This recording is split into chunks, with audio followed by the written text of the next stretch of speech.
Good afternoon. Good afternoon. Good afternoon. How are you today? I am so happy. I am so glad to be here. It is a beautiful Saturday here in Toronto. We are getting rain. You know where I come from? Rain means blessings. As we remember the death and resurrection of our Lord Jesus Christ, it's raining. It's very quiet, very cool. It's putting us in that mode of meditating about God. So you're welcome. Thank you for being here. Thank you, Alan. Thank you, Paul, my lovely husband. Thank you so much. It's a busy weekend. It's about Easter, but you've endeavored to come and be here with me. I don't take this for granted. Please do me one favor. Please share. Call the people. Call them. Let them know Mama Pitmoff is here. Let them know it's Teens Talk. Let's talk about teens. Alan, give the word there. Invite your friends. Paul, help me invite your friends. Godfrey, let them know it's a Teens Talk.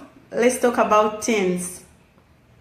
If it's your first time watching me, my name's Solomon Sembegia, Mama Pitmoff. I am the director and founder of the Perated Teenage Mothers Foundation in Uganda. And in Canada, I'm a child and youth worker. I love youth. I work with youth. So I use my experience as a mother, as a child and youth worker to share with you what I have, what I know about youth. If you're a parent raising a youth in your house, if you're a big brother, a big sister, do not even go anywhere. This is the right place to be. So let's go. I'm so excited. I just want to let you know that this weekend, it's an Easter weekend. And please help your kids to know that Easter is about the death and resurrection of our Lord Jesus Christ. Yes, we have the Easter bunnies. Yes, everybody's celebrating, painting eggs and excited. That is a culture that is in North America. But the absolute truth about Easter is the death and resurrection of our Lord Jesus Christ. Because it's a weekend and it's holy, we decided to talk about raising a godly teenager. This is our topic today. Raising a godly teenager. So who is a teenager? We've been talking about this in our previous videos. This is a boy or a girl between the age of 13 to 19. That's a teenager. This is who we are talking about at this time. So, when it comes to teenagers, what is godly, first of all? The meaning of godly is very, very beautiful. It means knowing God or believing in the existence of God while practicing the godly morals. Let's say godly means morals or good manners, good behavior. How good is that? Even for non-Christians. If you don't believe in God, you're not a Christian. But being godly, it means having morals, having manners. So today we are going to talk about raising our children, raising the teenagers with morals, with manners. So please, even for non-Christians, stay with me. Don't go away. I'm not going to be preaching. Okay? So, who is God to teenagers? Teenagers know God, that God is here. They believe in God. Some of them, simply because they were raised maybe in Christianity or by Christian parents. So they believe in God. But you know what? I always tell you, teenagers are adults in their small bodies. A lot of times they backslide or they tend to lose faith in God because of what is happening with them. as teenagers because of their struggles, their challenges in their daily life.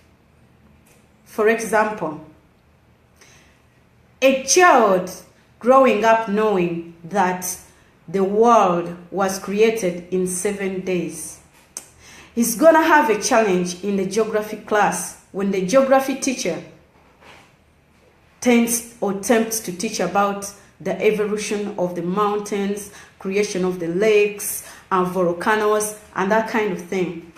It won't add up to the 7 days as Christianity is teaching. Here comes a biology teacher teaching about our bodies, our changes, how a baby is made. Christianity says that the Holy Mary gave birth to Jesus as a virgin. In fact, she's called the Virgin Mary. It won't add up to a 16-year-old, 17-year-old, 19-year-old youth or teenager. A virgin having a baby, they'll question it. Okay, relax. Let's say God is omniscient. God does magic. God is powerful. You can't question God. This is a teenager. They are struggling to know God, reality. Here is my friend. We've been together since kindergarten. My best friend. Today, she's identifying herself as gay or lesbian. Hello? My parents, my dad, my pastor, they say being gay or lesbian is unacceptable. It's bad because in the beginning, God created man and a woman and blessed them. But I don't want to lose my friend. We've been together since kindergarten. We've been doing everything. In fact, he or she is my best friend. You know what they tend to be anti-godly. The next time you invite them, oh, we are going to church, they'll be like, Mom, I don't want to go to church. I don't believe in church anymore. They become anti-godly. Find out why. They'll tell you, my best friend is identifying themselves as gay, and Christianity doesn't embrace that. I don't want to do that thing. I don't want to do it because I don't want to lose my friend. As a parent, what are you going to do about it? How are you going to fix that? When it comes to religion, parents, please, please, I beg you, forget about being right. Validate. Do you know how the best way to deal with that? Tell them, yes, you're very right. Christianity does not deal with gay and lesbian. In fact, it condemns it. But who am I, your mother, your father, to judge your friend? The Bible says we cannot judge people. She's a good girl, he's a good boy to you, you can still be friends. This reminds me when AIDS broke up in Uganda. We used to think that when you touch, when you become close to somebody with HIV, you'll get infected. So please, encourage them, validate, so that they still stay with God. So, who is a godly child? A godly child is this boy or girl knows the existence of God, believes in God, could be or maybe practicing Christianity, depending on where they are.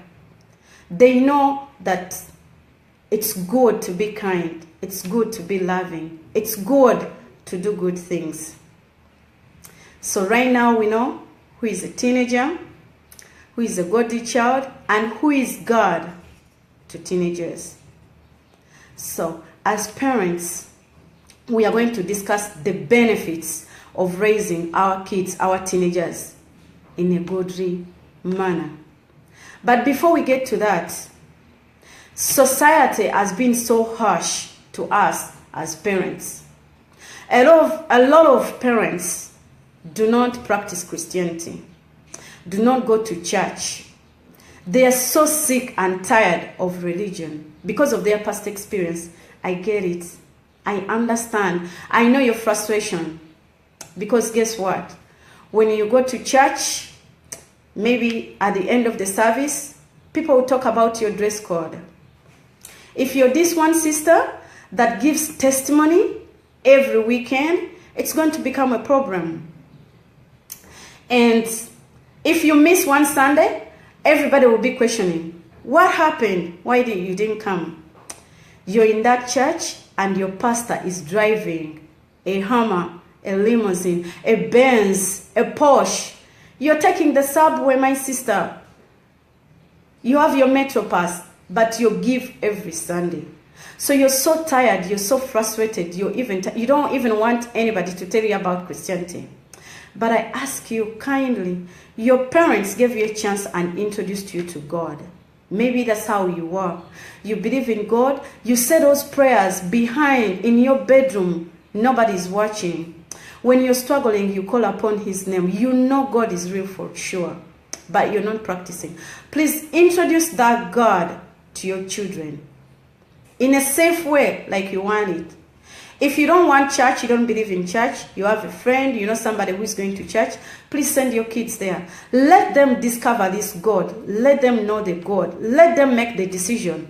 Like what decision you made at whatever age. Maybe in your 30s, in your 20s, that's when you decided to stop going to church. Do not deny your children God.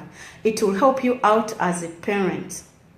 Last week I told you that religion, Christianity, is the same thing as our norms, our cultures. It's just helping us with the morals to be the good people. So here are the benefits. Number one, protection.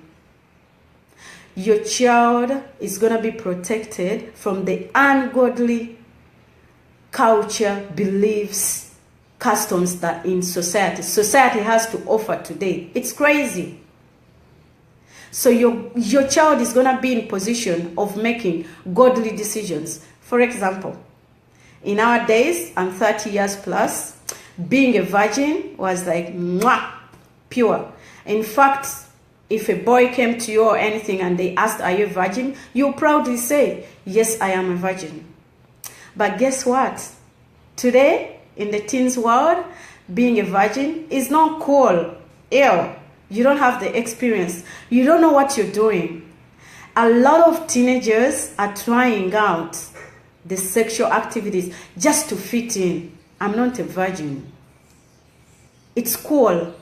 But if your daughter, your son has God in them, knows about Christianity, because their youth pastors teach, the pastors teach in church, no sex before marriage. They'll wait. And it's even confirmed in 1 Corinthians chapter 7 and verses 2. It says sin to have sex outside marriage. While they are teenagers, they'll try it out, they'll try dating. But you know what? They'll have boundaries. Have you ever been that one girl? Yes, you like me. Yes, we are dating, but no sex until marriage. At one time in life, did it happen to you? No kissing. So it can happen to your daughter, to your son, if they know that it's a sin. And it's going to help you not to have grandchildren at the age of 16 or 17. So introduce them to that God. They will live pure. Benefit number 2, obedience. Godly children are always obedient. Well, don't get me wrong, not everybody. Sometimes teenagers are difficult. Maybe they are seeking attention. But the Bible, churches teach for children to be obedient to their parents. If you introduce them to Christianity, to church, they'll get to know that. In fact, in Exodus chapter 20, verses 12, it says, obey your mother and father so that the days of your life are long. You will live long. This is what they teach them in Sunday school, my sister, my brother. This is what the youth pastors are telling them, to obey their parents. You won't have a hard time to listen to your parents if you're godly or you're Christian. I love the Ephesians verse, chapter 6. They say, children, it is your duty as a Christian to obey your parents. Who doesn't want an obeying kid? Parents, dads, moms out there. Benefit number 3, discipline. Christianity teaches discipline even to us as adults. Even if, don't get me wrong, I just mentioned you don't have to be going to church every day, you don't have to be going to church every Sunday. But just to know about the written, the Bible, just to know about the good things in Christianity and introduce them to your kids. For example, the 10 Commandments will help you out. I've visited a lot of homes, they have them written down in their houses.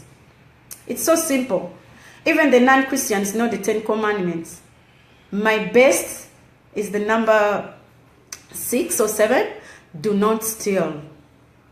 It's the 10 Commandments. Once your teenagers, your kids know that it's a sin to steal, it's going to help you out as a parent, as a big brother, as a big sister. You know what teenagers do? Shoplifting. They love it. They enjoy it.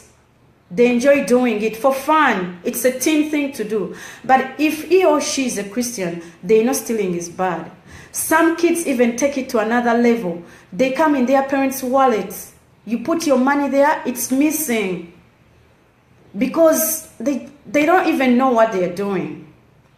Do not commit adultery. Some of the 10 Commandments, easy, simple things.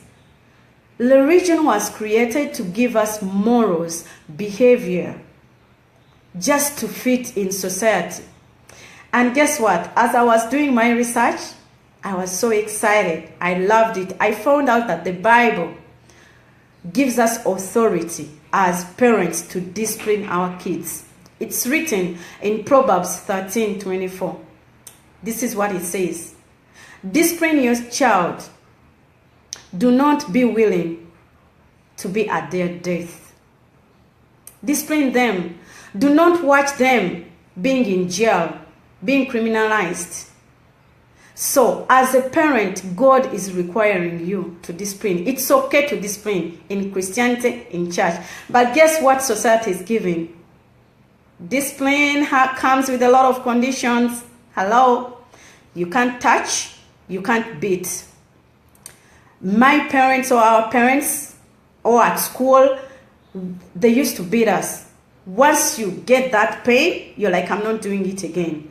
But today, you can't beat. You have only to use your mouth.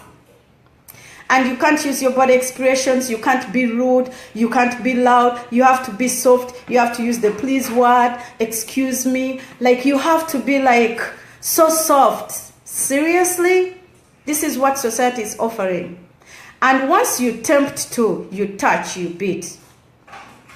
I am one of those people who will come to your house and talk to you. When your son, your daughter picks up that phone that he or she is being abused, will come and say, we are sorry. As per the government, the policies, the rules and regulations, it's in the best interest of the child. He or she is emotionally disturbed by your yelling, your screaming, your beating. He's being abused. We will take your kids away. And guess what? We are taking them to maybe even a more beautiful place than your little apartment. Hello? We'll furnish that apartment if they are 17, 18. The government is going to pay for it. He or she will get a paycheck at every end of the month to buy the groceries. Whatever you haven't been buying. He's going to have parents, different ones, like 5 or 6 social workers. Somebody to take them to their appointment, somebody to remind them of school, somebody to do everything for them. And those people do it religiously because they are paid. You know? So, they won't miss you as a parent. They will be getting everything by the government. But guess what? After this age, when it kicks in that I need my parents, they will regret. Because you know what? I always tell my kids, they will just take you to a foster parent. A foster parent is seeing you as a paycheck. Tell your kids, you're a paycheck, you're a number. If you're not in that house, he or she is not going to be paid. So, they are not going to discipline you. They are not going to tell you anything because they don't want to lose you. You're a paycheck and you regret. This is what foster parents are doing. They will love you. They will do everything. They won't be like your biological mother, your biological father if they are not struggling, don't get me wrong, with alcohol, with drugs or anything. But if they kick you out of your parents because your parents were trying to discipline you and they are good parents and they are trying to give you morals, this is what you get. My kids know that. So I discipline as a parent has to discipline because they know even if they call the police to take them away, they know where they are going. So raising a godly teenager is going to help you when it comes to discipline. Benefit number 4, they will make healthy relationships with their peers because the Bible teaches to be kind, to be nice, to appreciate everybody in their own way. You won't find your kids bullying other kids that they are fat. They will be able to understand that that kid is just struggling with weight. They will use the social media in a godly way. You won't find these kids making people's pictures, big boobs, big what, making fun, passing it on WhatsApp or Instagram. They won't make fun of their fellow peers because they know what is being kind, what is being good to others. In fact, your kids will be peacemakers in school. They will be the group leaders for anti-bullying once they have the little Jesus, the little God. Please, parents, based on your experience, I totally understand where you're coming from. You're so frustrated with religion, with Christianity. But introduce that God to your kids. You'll be amazed how they behave. You won't get those phone calls from school. Trust me. And then benefit number 5, they'll make the right friends that any parent would want. Teenagers are struggling with friends. Everything your teenager is doing, like 60%, 70%, he or she speaking it from friends, peers at school, being in a gang, smoking is cool, drinking. These teenagers, they are looking out to things they can do when they grow up. You would find a teenager waiting on that moment to test a beer. When I turn 16, the first thing I'm going to do is to go to the liquor store and buy my own beer. They are looking out to these things, racing, cars, driving, because they see it in their movies, in their games, going to bar, going to clubs. Because they're still in your house and you're preventing them. They can't wait on the day they will move in to their own little space when they go to college, when they go to university, because they'll have all the time to do what you're stopping them to do. But you know what? If they are in church, you put them in church, and nowadays I love churches. They've introduced fun ways of youth staying in church. We have dancing groups. The youth do the dancing. They love dancing. Drums, youth conferences. In my church, Dominion Church, we have a youth Sunday, and it's their day. They preach, they do everything. When they get involved in these things, they are making good friends. They fit in. They feel, oh, it's not weird. I'm not the only one practicing Christianity. They will talk as teenagers, as Christians, what they understand. My friends at school, they are doing this. The other team will be like, we are Christians, we can't do that. They are pastors. Youth pastors always share their experiences. This is what I went through. So it is a good thing. And I'm not saying, do not get me wrong, that all Christian kids, that they're going to be like, oh, like Jesus. No. Talking to you, speaking to you, yours truly, Solomon Anvle, was raised by a priest, the late Reverend Father Peretier. But guess what? Along my journey, I messed up. I had my first child before marriage. Where I come from, they call them the unclean kids, the bastard ones. But you know what? By mercies of God, I got to know God, I got to know Jesus, and I'm living. I don't want my kids to go through what I went through. There were tough times, hard times. Imagine I was raised by a priest, a holy person. I used even to go and confess my sins. When I remember those days, Father, I've sinned, please forgive me. Strong Catholic. I used to serve at the altar. But you know what? It helped me a lot in my life. Each time I had to think about those things when I look back. So, raising your kids godly, it's not a guarantee, but they won't sin, they won't do the bad things, but it is safe. It is a safe thing to do. So, I don't want to keep you so long. Today is Saturday, tomorrow is Easter.